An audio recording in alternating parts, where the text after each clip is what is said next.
पिताजी, भैया भी आपकी भांति तपस्या करते हैं और वो कह रहे थे कि जिसके पिता स्वयं योगेश्वर और माता आदि शक्ति पार्वती हो, उसका तपस्वी होना पूर्व नियत ही नहीं अपितु उसका धर्म होता है।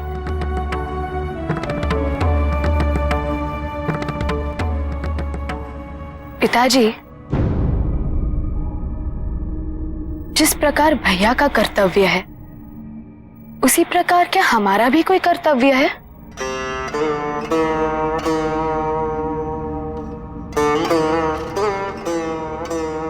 अवश्य है पुत्री।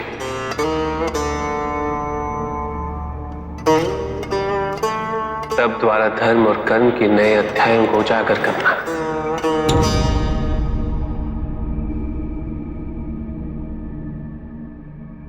किंतु आप महादेव हैं और हम आपकी पुत्री। बिना तप के धर्म और कर्म के नए अध्याय को उजागर नहीं कर सकते। क्या आप हमें ऐसा कोई वरदान नहीं दे सकते? अवश्य दे सकता हूं पुत्री, किंतु तप के बिना जो भी प्राप्त होता है वो शुभ नहीं होता, वो सत्य नहीं होता, वो सुंदर नहीं होता। मैंने बालक उपमन्यु को भी ज्ञान हेतु गुरु की शरण में जाने का मार्ग दिखाया।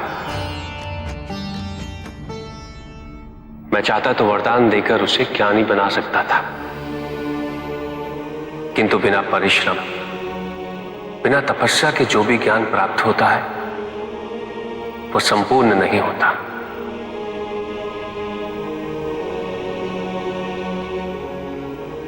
तुम्हें सभी सुखों की प्राप्ति होगी, किंतु तपस्या के बिना समस्त संसार भी मिल जाए वो व्यर्थ है।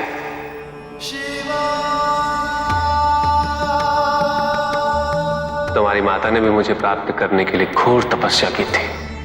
तो क्या हम भी नहुष को बिना तपस्या के प्राप्त नहीं कर सकते? अवश्य प्राप्त कर सकते हैं, किंतु तपस्या के पश्चात नहुष को प्राप्त करने का सुख कुछ और ही होगा पुत्री। उस संबंध की परिपक्वता अतुलनीय होगी। उस विवाह से तुम जिन महान दायित्वों की पूर्ति करने जा रहे हो उसका मार्ग तपस्या से ही प्रशस्त होगा।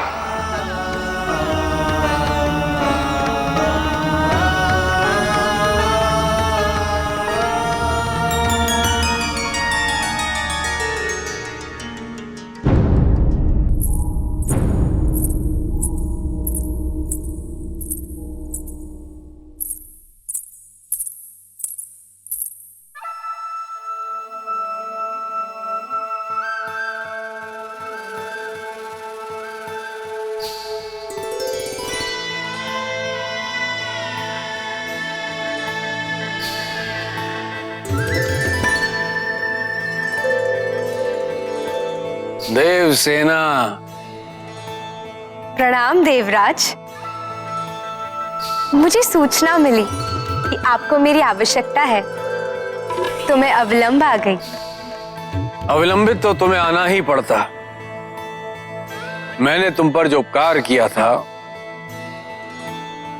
वो स्मरण है या नहीं? जी देवराज, आपने मेरी रक्षा की थी असुरों से। ना करता तो तुम भली भांति जानती हो तुम्हारा क्या होता है ना? जी देवराज। इसमें कोई संदेह नहीं है कि तुम मेरी ऋणी हो। अब तुम मेरा ऋण तो उतार नहीं सकती, किंतु मेरा एक कार्य करके तुम मुझे प्रसन्न अवश्य कर सकती हो। आपकी आज्ञा का पालन करना तो मेरा धर्म है। धर्म के निर्वाह हेतु मैं अपने प्राणों की आहुति भी दे सकती हूँ। कार्तिकेय का नाम सुना है? जी, महादेव वो माता पार्वती के पुत्र। उनको कौन नहीं जानता। उनकी वीरताओं के चर्चे तो दूर दूर तक है। इतनी कम आयु में कितने असुरों का वध कर चुके हैं वो। मैंने तो सुना है कि देवलोक के सिंहासन के योग्य भी उन्हें समझा गया है।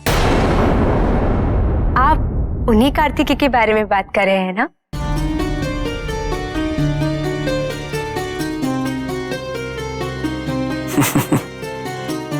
हाँ, मैं उसी कार्तिकेय की बात कर रहा हूं।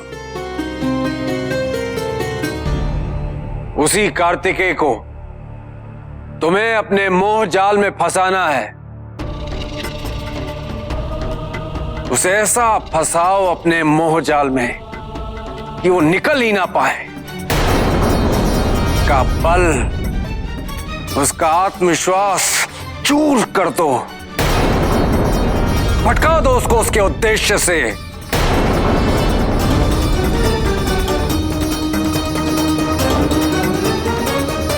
किंतु देवराज, मैं उनके साथ ऐसा कैसे कर सकती हूँ?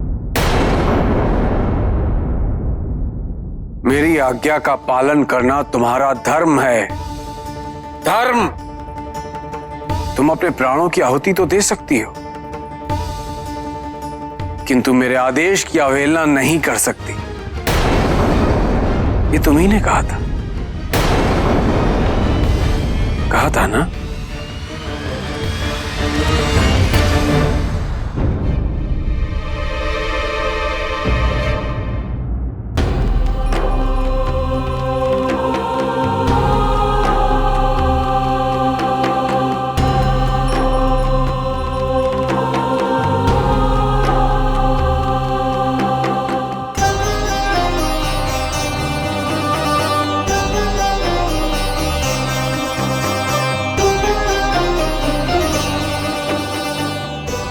पुत्री, आओ हम तुम्हें अच्छे से तैयार कर दें। और अच्छा किया जो तुमने ये पुराने आभूषण निकाल दिए। हम आज ही तुम्हें नए आभूषण देने वाले थे। हम अभी लेकर आते हैं। माँ,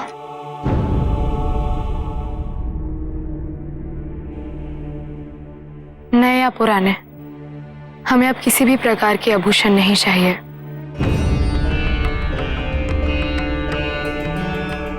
क्या हुआ पुत्री? तुम किसी कारण दुखी हो?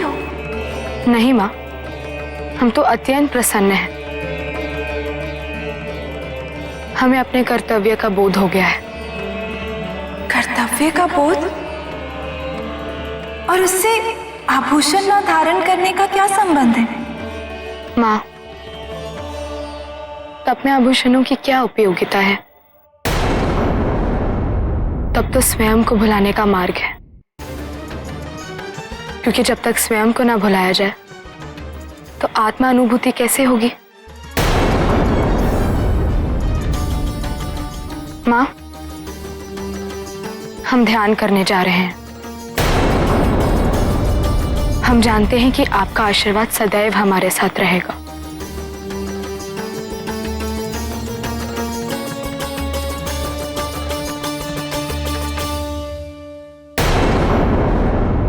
जिसका भय था हमें, वही हुआ। हमारी पुत्री, अपने आप को पाने के लिए वो हमसे दूर होने जा रही है। हमें स्वामी से बात करनी होगी, रोकना होगा अशोक सुंदरी को। ओम नमः शिवाय। ओम नमः शिवाय। ओम नमः शिवाय। ओम नमः शिवाय। हे शिवपुत्र, देवराज का मुझ पे बहुत बड़ा ऋण है, इसलिए मुझे उनकी आज्ञा का पालन करना पड़ रहा है। मुझे क्षमा कर दीजिएगा।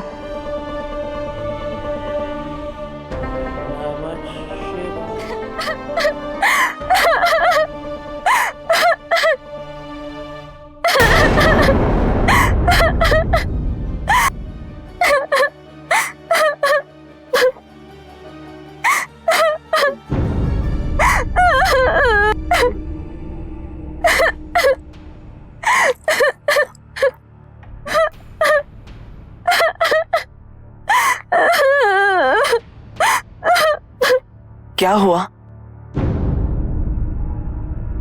क्या आपको कोई कष्ट है देवी?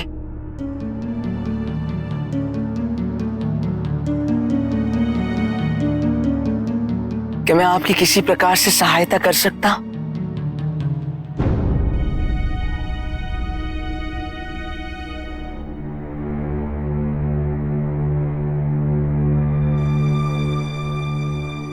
मैं देवसेना हूं।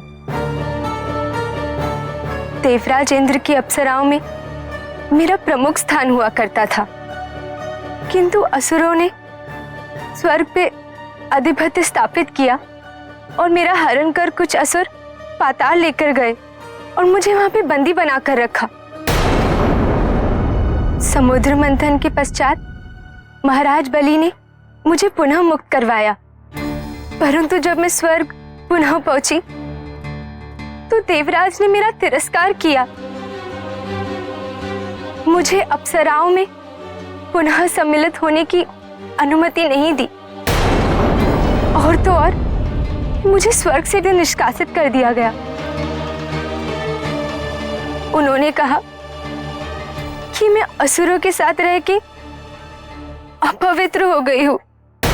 किंतु हरण तो असुरों ने किया था, इसमें आपका क्या दोष?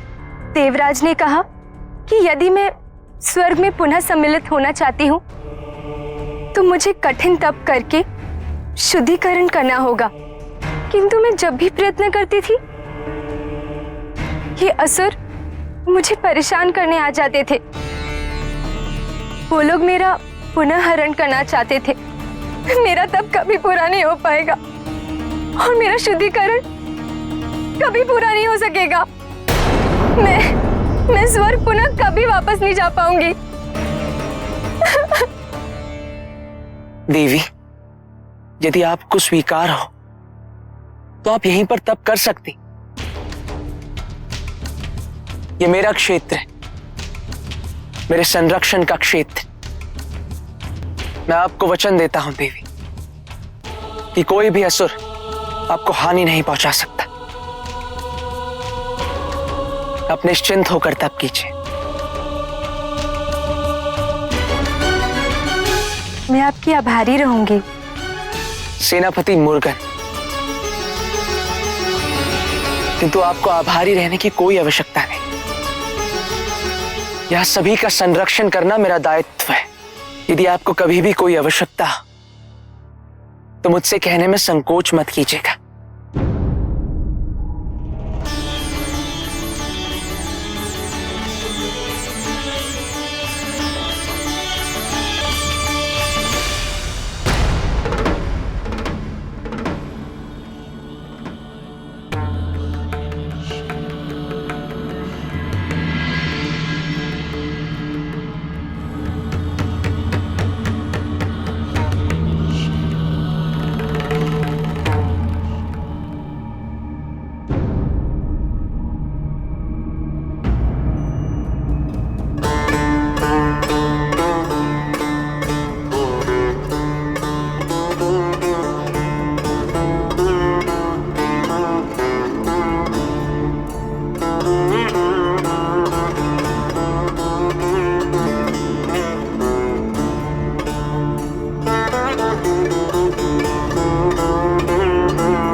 समय हो गया किंतु ना स्वामी ध्यान से उठे हैं और ना ही अशोक सुंदरी।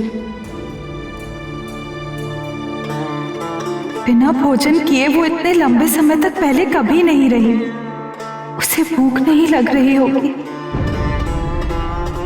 इतनी अल्प आयु में इतना कष्ट उठाने की क्या आवश्यकता है? प्रभु और उनकी पुत्री दोनों ध्यान में लगे हुए हैं। अब हम क्या करें? हमें भी ध्यान करना चाहिए। तुम ध्यान में नहीं बैठ पाओगे। तुम तो हर दूसरे क्षण बस यही सोचते रहोगे कि भोजन में क्या मिलेगा। उचित कहते हो प्रेत। भोजन के बिना ध्यान कैसे लगेगा? और मैं तो इतनी देर बैठ ही नहीं सकता। निर्जन, निराहार, संभव तो हमारे लिए भी नहीं है गंजी। ऐसा घोर तप तो केवल प्रभु, माता व प्रभु के संतान के लिए ही संभव है। वो देखो, कुमारी कितने ध्यान पे बैठी हुई, बिल्कुल अपने प्रभु की तरह।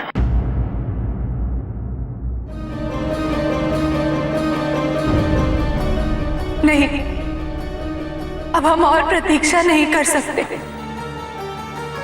अशोक सुंदरी को अपने कष्ट की अनुभूति हो या ना हो, किंतु हमें यह विचार अस्वीकार्य है कि वो बिना अन्न और जल ग्रहण किए इतने लंबे समय तक ध्यान में बैठी रहे।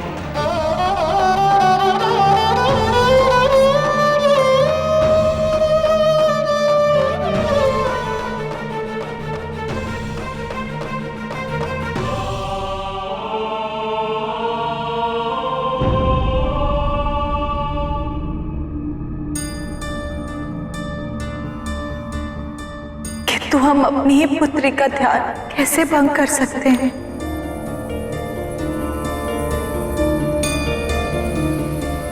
हम करें भी तो क्या करें?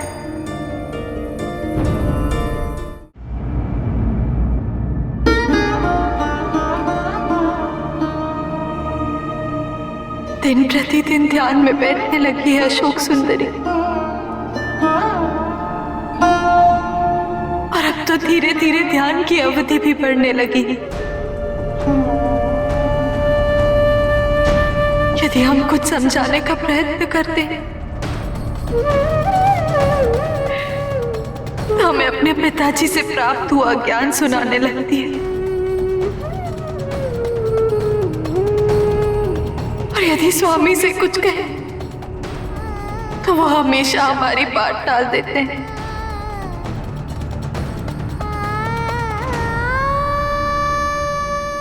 पार्वती,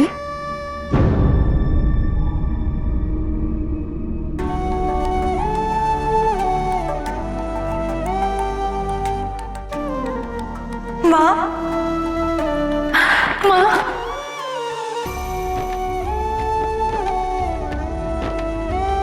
इतनी भी प्रसन्न मत हो पुत्री। हम तुमसे नहीं, अपनी नातिन से मिलने आए हैं। माँ, इससे अधिक प्रसन्नता की बात हमारे लिए और क्या हो सकती है?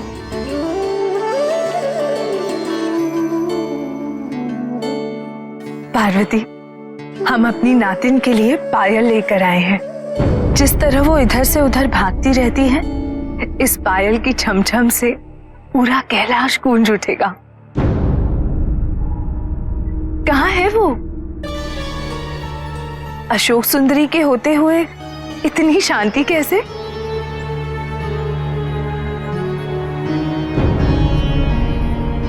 पुत्री, क्या बात है? तुम्हारे माथे पर ये चिंता की लकीरें क्यों?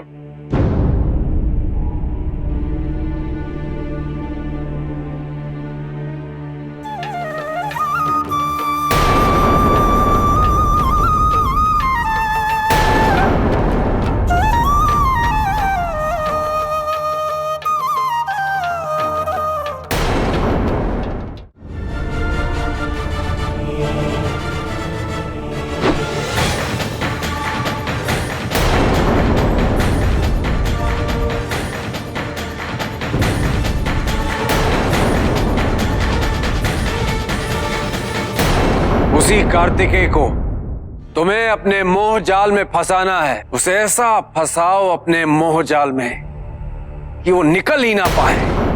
ये मुझे क्या हो रहा है? मैं अपने उद्देश्य से भटक रही हूँ। अगर देवराज को पता चल गया तो वो अत्यंत क्रोधित होंगे।